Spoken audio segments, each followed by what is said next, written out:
চলুন আজ একটা নতুন ইংরেজি শব্দ শিখে ফেলি। আজকের শব্দটা হলো ব্লাড। চলুন গল্পটা শুরু করা যাক রাজু নামের এক ছেলেকে দিয়ে। সে একটা গোপন প্ল্যান করছিল। রাজু তো এই সারপ্রাইজ পার্টিটা নিয়ে ভীষণ উত্তেজিত ছিল। আর ঠিক তখনই সে দেখল তার বন্ধু আমিন ওর দিকেই হেঁটে আসছে। আর উত্তেজনায় কিছু না ভেবেই রাজু হুট করে পার্টির কথাটা আমিনের সামনেই বলে ফেলল। তাহলে ব্লাড মানে কি? মানে হলো হুট করে কিছু বলে ফেলা, একদম না ভেবে চিনতে। মানে কিছু বলার আগে একটুও না ভাবা। অনেক সময় এতে গোপন কথাও ফাঁস হয়ে যায়। এই হুট করে কিছু বলে ফেলার কারণে কিন্তু অনেক সময় সমস্যা হতে পারে।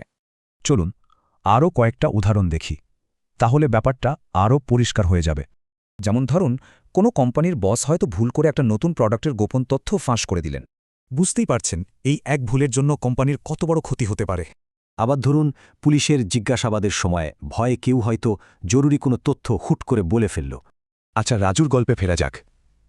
এরপর কি হলো ওদের? রাজু তো সব বলেই দিল, তাই সারপ্রাইজের মজাটাই নষ্ট হয়ে গেল। আমিনও একটু মন খারাপ করল, কারণ সে তো নিজের পার্টির কথা জেনেই গেল। তাহলে শব্দটা মনে রাখার সহজ উপায় কি?